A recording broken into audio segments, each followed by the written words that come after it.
Hey guys, it's Mark here. Welcome back to Mark Office. In today's episode is a case of love, passion, sadness, jealousy, and cheating, and all this led to the gruesome murder of Orsolya Gaal. It happened in Juno Street, Forest Hill, in the beautiful city of New York. Without wasting your time, let's go straight to the case and let's find out what happened, shall we? Orsolya Gaal, she was 51 years of age, happily married woman to her husband Howard Klein. She was a loving mother of 2 kids and she was killed on early Saturday morning at her home on Juno Street in Forest Hills. She was brutally stabbed more than 55 times in the basement of her home and was put in a duffel bag by her lover David Bonona, who is age 44, and they were having an intimate affair for more than 2 years. David Bonona, a dad of 2 who is originally from Mexico, he worked as a handyman in the city, and that was how he was able to meet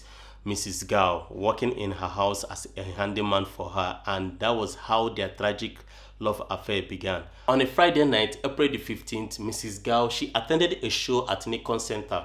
After that, she then took a train back to her neighborhood and entered a bar that night just to have food and some drinks. She took her favorite drink, which was Moscow Mule, and which, when she was done with that, she then went back home.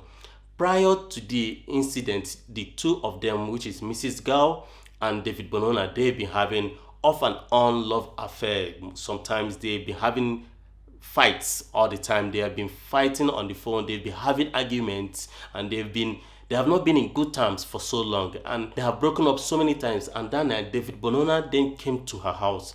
No one really knows how he was able to enter the house, if he used the key that he had knowledge about that is always hidden somewhere at the barbecue station in Mrs. Gaal's house, or if he entered through a window. No one really knows how he entered the house that night. But him and Mrs. Gaal started talking, they started having an argument, they started fighting, and all of a sudden he slit Mrs. Gaal's throat, and Mrs. Gaal was fighting him, trying to save herself, and he had to stab her total of more than 55 times and to make sure that she was properly dead. Bonona then put Gaal's body into her son's hockey duffel bag and dragged it several blocks to Forest Park, leaving it there to decompose on Metropolitan Avenue near the Jackson Robinson Parkway, leaving a blood trail all along. After disposing her body, he fled through the forest park so that he wouldn't be caught.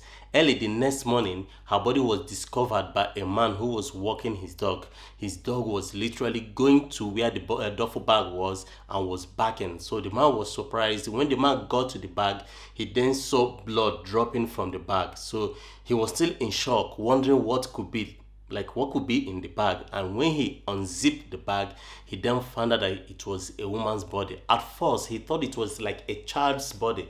He didn't even know it was a grown-up woman's body. Then he called the detectives. He alerted the detectives. The detectives then came to the scene. The investigation then began. During the process of investigation, the detectives were able to discover a jacket that was believed to be worn by David Bonona during the time he committed the crime. Mrs. Gaal's youngest son, Leo, who is age 13, was arrested because he was home when his mother was killed, and it was his duffel bag that was used to drag his mother's body from their home to the park. And because he did not raise any alarm about his mother, he was silent all through the incident. So he was arrested, taken to the police and questioned, but they didn't find anything incriminating about him. They knew it wasn't him, so they released him. While her husband, named Howard Klein, a well-to-do lithium trader and founder of Arike Equity, was allegedly at the University of Michigan with their older son, age 17, at the time of the incident, leaving her extremely vulnerable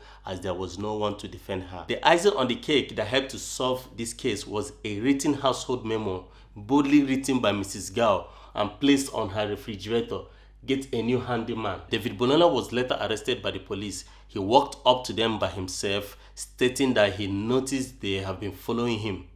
I don't know if he thought he was a Superman or if he was tall. He was taken into custody immediately at NYPD 112 precinct.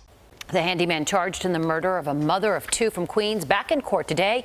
David Bonona is accused of stabbing Orsolya Gaal nearly 60 times before dumping her body in a duffel bag in Forest Hills.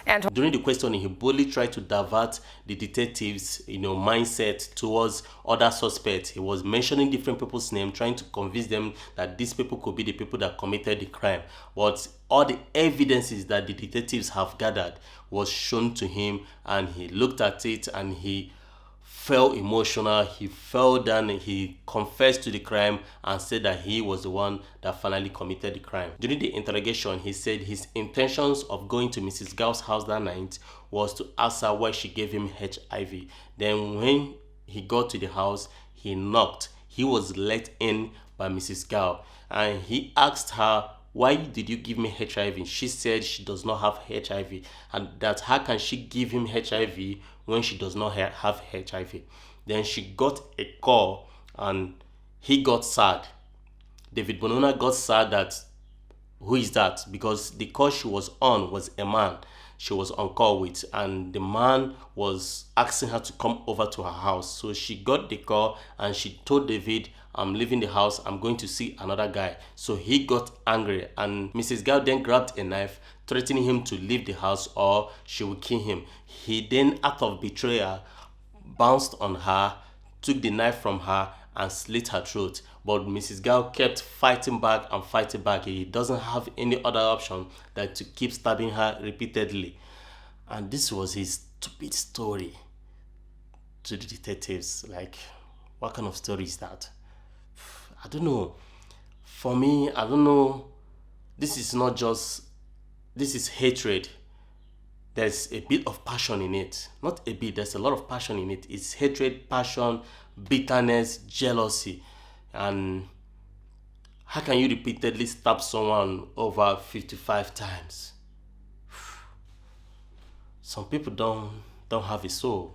Some people don't have a soul. Bonona also admitted to sending a life-threatening message to Mrs. Gaal's husband, pretending to be someone else, because Mrs. Gaal told Bonona during the time of their relationship that she sent a man to jail. So Bonona sent the message to her husband in order to form a kind of diversion during the investigation because he was scared. David Bonona also said during the investigation that he threw away Mrs. Gaal's laptop because the laptop has sex videos of both of them having sex, and also he did that in order to prevent any link or anything that would link him and Mrs. Gaal's death. The police sources said that they don't think David Bonona had the intentions to kill Mrs. Gaal. On a Thursday morning, David Bonona was charged with second-degree murder, first-degree criminal tampering, and fourth-degree criminal possession of a weapon. If he is convicted, there is every high tendency he will be given 25 to life. The handyman charged in the murder of a mother of two from Queens back in court today. David Bonona is accused of stabbing Orsolya Gaal nearly 60 times before dumping her body in a duffel bag in Forest Hills. Antoine Lewis is in Kew Gardens, Queens, with what we're learning right now as he has now been indicted by a grand jury. Antoine. And Lori, this action by the grand jury now allows this case to take a major step forward. This is video from today's hearing. 44-year-old David Bonona, a grand jury has indicted him on criminal charges, including second-degree murder. Now, Bonona is accused of killing 51-year-old Orsolya Gaal in the basement of a Forest Hills home, placing her body in a duffel bag and dragging it to a spot underneath the Jackie Robinson Parkway where it was found on April 16th. They say that he repeatedly stabbed her more than 50 times. This information coming from the medical examiner's office. Authorities add that Bonona was a handyman involved in an on and off relationship with Gaal for 2 years. Now, during court today, Bonona waived his right to testify before the grand jury. The judge ordered that he be remanded without bail ahead of his next court date, which is on May the 10th. Now, as you come back to us, authorities have charged him with second-degree murder, tampering, and possession of a weapon. Now, the second-degree murder charge, that's the harshest of the ones, that actually carries a penalty of 25 years to life if convicted. David Bonona was known to be a reserved person in his neighborhood. Nobody really knew much about him. He's known to be that quiet dude, that quiet guy who stays on his own, or that quiet guy that just moves on his own. He doesn't trouble anyone. He doesn't have any criminal record of any type or any kind. Why Mrs. Gaal was someone who was loved by her neighbors, who was loved in the hood, who was well known in the hood. Most of her neighbors was shocked at the story, and also they felt sympathy for her husband, and also they felt sympathy for the kids. And in this case, it's not only did the husband lose his wife, his husband also lost his wife cheating on him. Like, it's a double pain. I don't know. I wonder what could, I wonder what he's feeling right now. Anyway, this is the end of this story, and this is the end of this case. The major moral lesson is just all about, it's not all that glitters is gold anyway. It's just not all that glitters is gold anyway. So guys, if you're new to this channel, please subscribe and like the video, because I will always appreciate it. And if you are, an old timer, also like and give that thumbs up.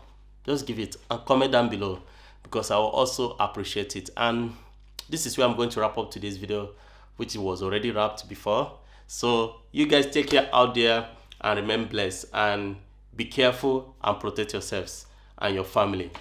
Peace, guys.